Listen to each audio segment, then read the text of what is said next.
This ain't about exposure, exploitation. This is the part of the movie where you just get the popcorn out and just enjoy the rest of the show.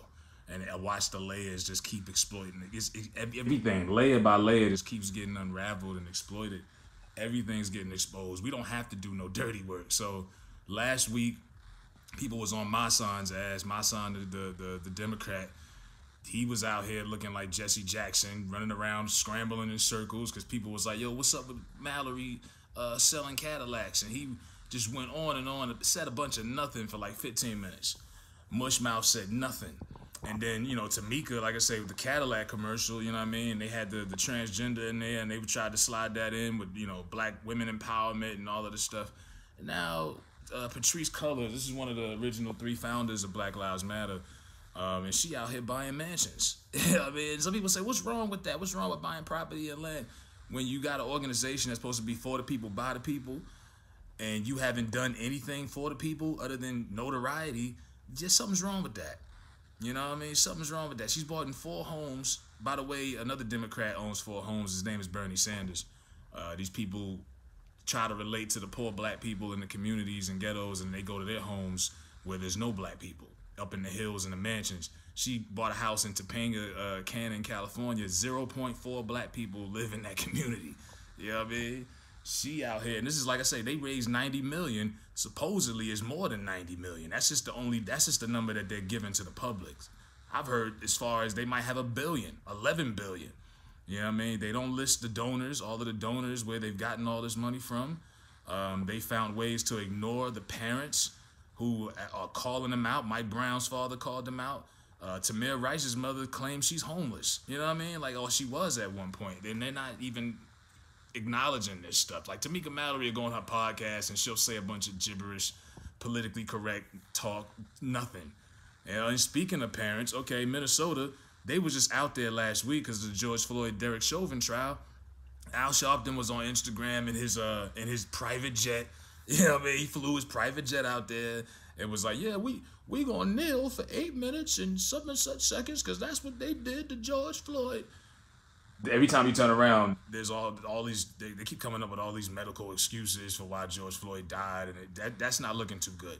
And the family's already taken the money. That's not looking too good. But not too far away from Minneapolis, in Brooklyn Center, Minnesota, this other kid, 20 years old, Daunte Wrights, you know, that got killed Sunday night in the Brooklyn Center, downtown, 10 miles from downtown Minneapolis.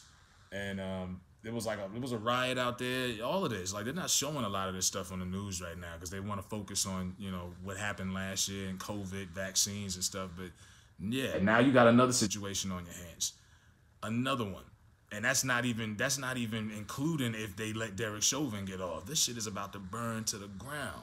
You know what I mean? Like, people are pissed, and it's not a good look that basically on the same day as this happened earlier that morning, this came out with her buying all these homes for $4 billion. Like, this $4 million she spent on just housing. Now, you're one person. What the fuck you need 4 homes for? And you're supposed to be this black sister that's helping black folks get justice, and it's all about the struggle.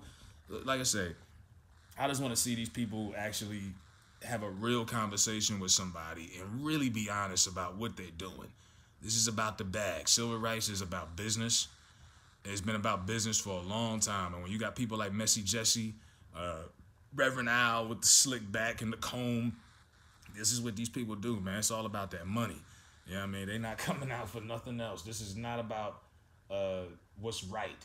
It's never been about what's right. And unfortunately, like I say, this kid, Daunte Wrights, they killed him in a traffic stop because they thought the air freshener, they thought something, it was a weapon or something. I'm like, what? And the cop had some bullshit explanation. I'm like, okay, what about that cop a couple weeks ago, last month, and when he said the white boy, Robert Long, when he killed those women in Atlanta, the guy said he had a bad day. He had a bad day. So don't kill the guy who did a mass shooting and shook up the whole world and killed innocent people. But this kid deserved to get killed because we thought something was funny with the air freshener. Bullshit. You know, let me this, I'm not trying to laugh at this. This is really fucked up, but it just makes no sense. You know, and he's with his son in that picture. You know, this is a 2 p.m. traffic stop. So this is broad daylight. Broad daylight, bro. And the videos is out there online. I didn't want to put that out there. I'm like, nah, I'm not gonna, upload that. You know, it's kind of hard to watch. And now you got his mother saying my son was 20 years old. He got pulled over for having air fresheners in the car that I just gave him. All he did was have air fresheners in the car, and they told him to get out the car. That was it. So all a black kid got to do is have air fresheners from the car. And I mean, when I was like 19, I got pulled over. A cop searched me. I had my brush in my pocket. They thought it was a gun.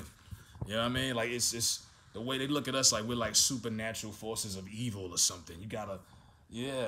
And his mother goes on to say he got out the car and his girlfriend said they shot him. He got back in the car and they drove away and crashed. Now he's dead on the ground since 147. Now, how long was he out there on the ground? He's only 20 years old. He did not deserve to get shot and killed. I don't want to talk about all this. I just want my baby home. This is sad, man. You got another case like this again, and it really hits because he's 20.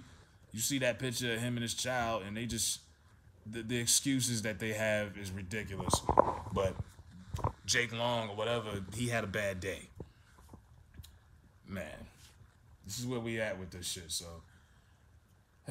they protesting out there right now. People be safe. That's all you can say, man. Be safe. If you're not with the protesting, it's dangerous. Stay home. Stay your ass home, man. That is what it is, man. Let me know what y'all think.